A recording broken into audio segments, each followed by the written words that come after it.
She's a classically trained harpist, has composed stage productions for over a decade, and received her BA from Evergreen State College and her MA from Columbia University. She's worked as a composer for digital productions of Greek tragedies, and most recently has worked on a new production of Medea at Whitman College. Okay, so I will turn it over to Venison. Thank you so much, Brooke. Shumi, thank you. I'm so excited to finally hear your talk. We've been talking just for the past few days about different ideas that we wanted to go through together. But I really loved, I just wrote it down, your reflection on Nitai at the end, and thinking through things. Because the past couple years, especially with this pandemic, has been such an intense time around lamentation and just trying to grieve in different ways around these things. And so I really appreciated that reflection because I was able to sort of think about the different ways in which I've been trying to lament more and sort of grieve in that way. So thank you for pausing on that. Thank you. But I was thinking that we were talking as we were talking. We were talking about our personal histories as well, and your personal history, and how, because we ended with this whole thing of traveling, moving, and not leaving a home, going in search of another, having to leave a home, being dislocated, plucked out of a home, taken to another place, all of these things. And so in some ways, your personal life and the work that you do with the ocean, so thinking about the ocean, so they both they come together in the sense that your personal history and the history of the ocean, or the archaeology of the ocean as the archive, as you were saying, all of these things sort of come together. And when we were talking about where we ended now, where we were talking about this thing of not wanting to leave but having to leave, people who have to leave. You see, if you would like to talk about that. Oh yes, no, of course. We were reflecting a bit because I was bringing up the ocean and this idea of an archive that holds so much. On the one hand, just like the differences of biological life that are in it, but on the other hand, there's so much sort of fraught history with oceans and borders and thinking through that. On both sides of my family, they both came across the Atlantic under very different circumstances. My mother's ancestors came from Ireland. My father's ancestors came from Africa. I do not know which country. And so there is a lot of trauma specifically with the Atlantic Ocean that I've always had to reflect on. It's always been a very scary, almost ocean to me. I feel much more at home with the roaring Pacific that I grew up on. But at the same time, there is this sense of lament, not just from my father's side, but my mother's. They really sort of struggled on the East Coast and sort of had to immigrate to the West Coast. This was a time before the Panama Canal was built, so they really had to sail all the way under South America to do so. And my mother's last name, Delanty, has an old Irish meaning singer of sad songs. So there's this that's so beautiful. Deep history, yes, of sort of lament and looking back on both sides of my family. Yeah, you see, when we were also talking about how oceans are a continuity. It's a continuous water, actually. It's a body of water, continuous. Yet we break it up and we give it different names. And I was thinking of this whole thing of walls, borders, names, and how we name places and rivers. And I was thinking of both, whether if supposing we did not give it any name, I was thinking. And I was thinking if we called it by the same name, would it be interesting? It wouldn't actually, because the water can hold the differences, that in the names as the name of the same river, the Brahmaputra, which we have in Assam, is called something in Sikkim, in Tibet, and then it comes down, it has one name in Arunachal Pradesh, comes down, has another name, goes into Bangladesh, it has another name. So it becomes our own as well. So we make the ocean into our own when we give it names. But just that, if it wouldn't it be so? Wouldn't it be beautiful if we could give all these many names to our oceans and speak in our many languages, but it wouldn't be like one language is more powerful than the other, and one name becomes more powerful than the other. If it could be like that, then I think that would be really, really beautiful. It would, yes. If the ocean was able to, reflect that sort of archive of human experience and engagement. And I think we really do have to sort of be much more cognizant around our relationship to the ocean, exactly as it's trying to problematize our borders. The ocean levels are rising. These ideas of boundaries and borders that humans so desperately cling to. The current situation right now, I think, is one that everyone's sort of reflecting on at the moment with the Ukraine and Russia. But we really do have to pay attention to the fact that the ocean is like our big sort of liminal zone that we push up against, specifically on land.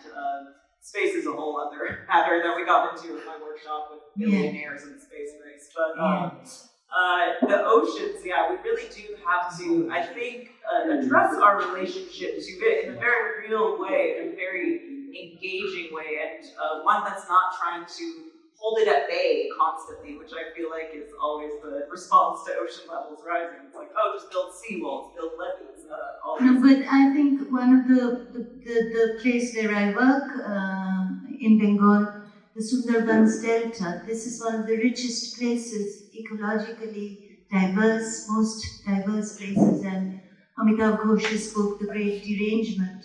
And you know that the waters there are rising, islands are disappearing, and they will disappear. What will happen? And we are having more and more cyclones. Every year now, they're becoming more frequent, and they're very harsh cyclones. They're constantly displacing people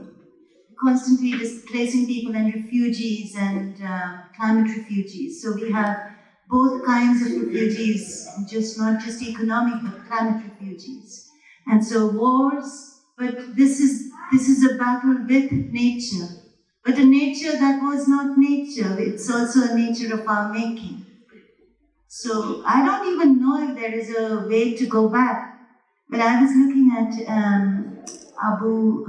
Lawrence's work, and I so regret that I didn't go in and see properly.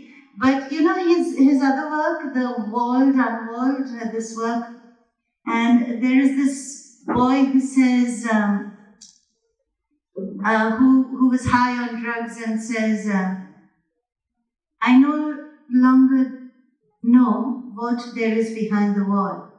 I no longer know there is a wall. I no longer know this wall is a wall. I no longer know what a wall is. I no longer know that in my room there are walls, and if there aren't any walls, there would be no room. And I thought, don't we want rooms too? So how do we look at walls? I was thinking, So when we're thinking about borders, do we also care for our own lands in a particular way? Don't we have a certain relation to our lands? And don't we have a sense of belonging to the land, to the room? But does the room limit us? Is the room like it's locked in such a way, it locks us up and does not let others in? What kind of a room is Exactly, yeah. The fine line between finding refuge, becoming the refugee. Yeah. This idea of fugitivity and being on the run, but also running towards home in different ways. I think as nature, the environment gets bigger and louder than it has in a while. Humans have really, really tried to make this planet incredibly bright and incredibly noisy in the past 100 years. And so I think there's an interesting tension we're at right now around finding refuge, sort of finding what is our home, understanding our place and our belonging in this broad landscape. Yeah. So shall we now, if anybody wants to ask any questions, Yeah, shall we do I'd that? love to open that up. Or just reflections as well on the whole thing. Yeah. And, or you're all very tired. If you guys are tired or need a couple minutes to think, we could also sing a little song. Sing. Okay. You sing. How about you sing one of your laments, and then I will pick up and finish it in the Greek lament. Oh, lovely. I think that would be beautiful. Yeah. So, I worked with a photographer, Mohini Chandra, and she had this project which is on shipwrecks. So she worked in Plymouth, and she worked on shipwrecks, and she worked on, because her father's side, went to work in sugar in the Fiji Islands, so were taken from India to work, her great-grandparents.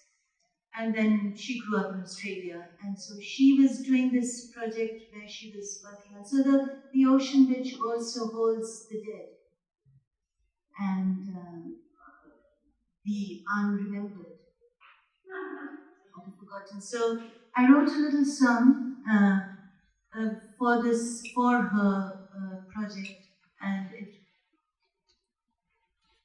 Ki jashre গান বেবে দেখিস না কি তুই জলের তলায় তলিয়ে যাচ্ছে ডুবন্ত সময়. So this time is sinking. কে যাস রে,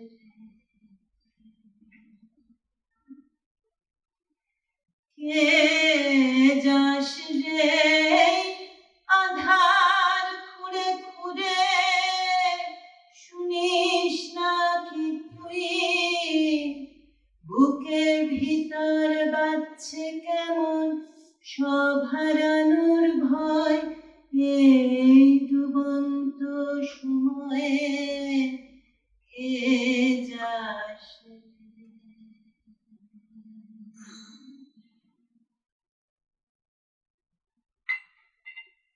Serepi caras susi calicomando camonar geoi aneanos te petraion apantron el tu sonoreon moscon naceaton protea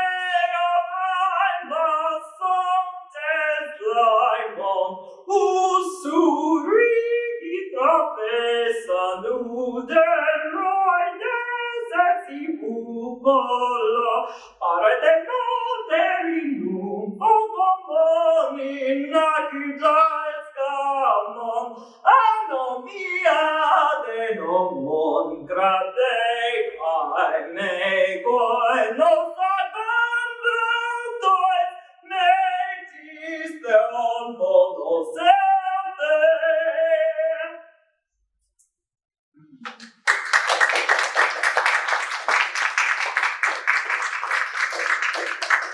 You said shipwrecks, which brought me to one of the last plays that I wrote a full score for, which is a play called Iphigenia and Alice by Euripides, which is all about a Greek king who has to sacrifice his daughter to the goddess Artemis, basically so he can start the Trojan War with his brother. And it's a very intense play. The chorus in it is a chorus of young newlywed women who have come to this beach in order to look at these beached soldiers who have no wind and they cannot sail off to war because they are very interested in that. Essentially, they're kind of like, it's alluded to, they want to cheat on their husbands. But over the course of the play, they sort of, their relationship to these soldiers change as they realize the fate of this poor girl and what is going to happen to So that was their final choral ode, where they're singing to her. They sing this lush marriage song, but then they sort of turn at the end to say like, oh, but you, Iphigenia, like you will not have these traditional wedding sort of adornments. Like instead, like you are going to be sacrificed. They're like you weren't raised among shepherds, with the pipe, to be like in the fields, but instead you were supposed to be like a beautiful, illustrious bride, but now lawlessness will rule the laws, and everything is sort of coming to a head. And it's right before the big climax of the play, it's all the plots are revealed. But it was such an intense, regretful turn away from joy. It's like a joyful wedding song, and then suddenly this like very, very dark lament that they go into and are worried about the crown of blood that she's going to be wearing. So, any responses now?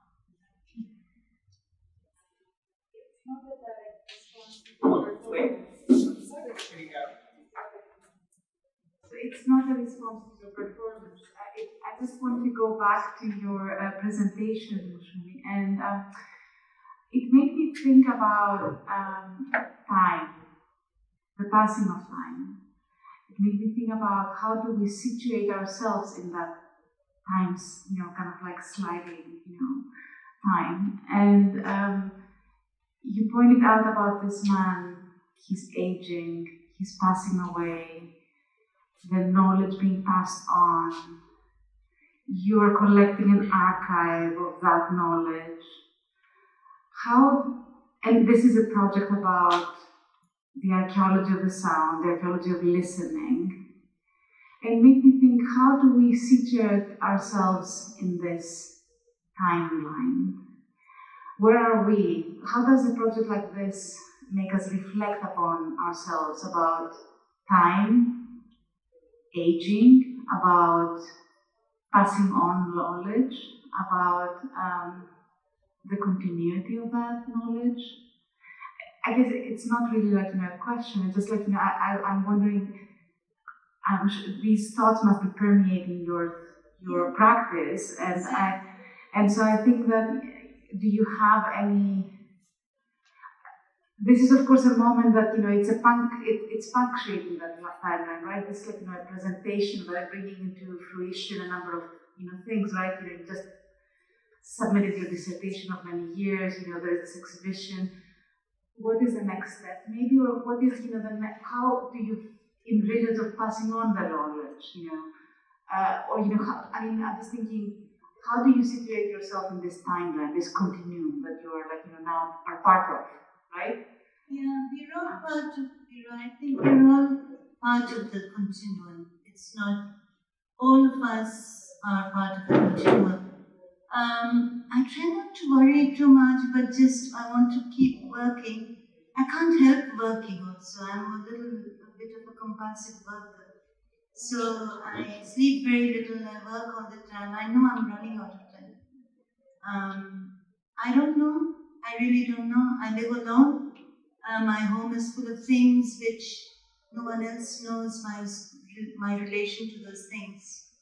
So I have a son who lives in another country. And so how do I pass on? I think in the sharing is the passing on, and in the carrying on is the passing on, but we can't pass on everything. That's what I also know. And I don't actually fear so much this whole thing of things dying. They don't trouble me so much in the sense that things have a life. They don't die, they leave their traces. So they don't really die. A ritual might end, it might not have its use in a certain way of life. It had once a tool with which we, as we plowed, we sang songs. We don't use that tool anymore. So that song, is it gone, or is it there in the land?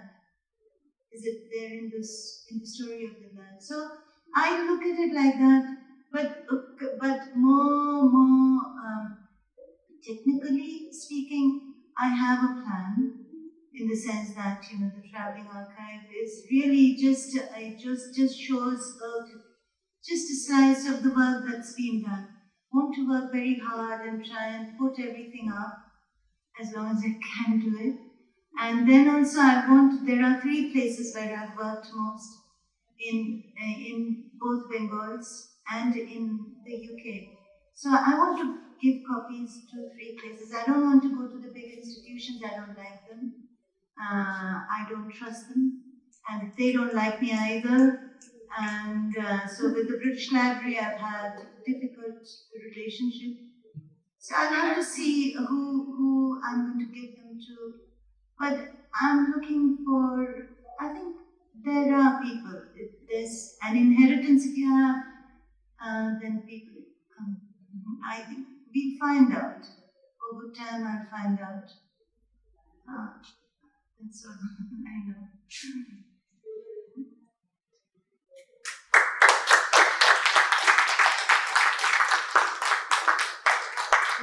First of all, thank you so much.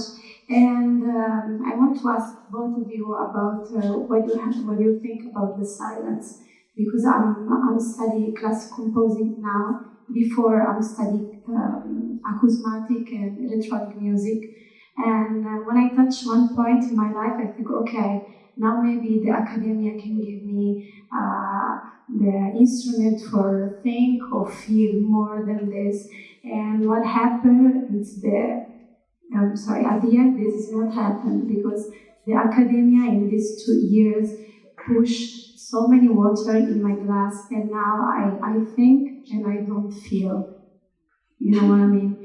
And I ask myself a lot of time, how can you survive in the world of music without the political body, for example, because academia doesn't think about this because it's colonial think in every page of history, you know?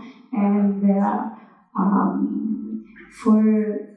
to help myself to try again to listen sound and not to think about the technique, I'm start to listen to the silence, the wind, the fire, the voice of my mother, or the voice of nothing. And now I have this process with myself, and I'm trying to speak with so many people about the silence, like a practice of care in the world of noise. Yeah. I think we need both to also be silent. I think because we talk too much. I think we should, it's not just about listening to silence, but also to be silent is important, I think, and to listen to others. That's something I feel very strongly, that, and that's something, see, as a practicing singer, as a musician, I could have had a very different life. I could have been on a concert tour, traveling, being very busy, earning, but you have to make sacrifices as well. You know, you have to prioritize in your life. So I think for me, that was not my way. For me, to listen to others, both to their songs and their silences, was very important. And you are very young. I've come, you probably younger than my son. So I've made these choices in my life, you see. I've made certain choices. And I've gained a lot from them.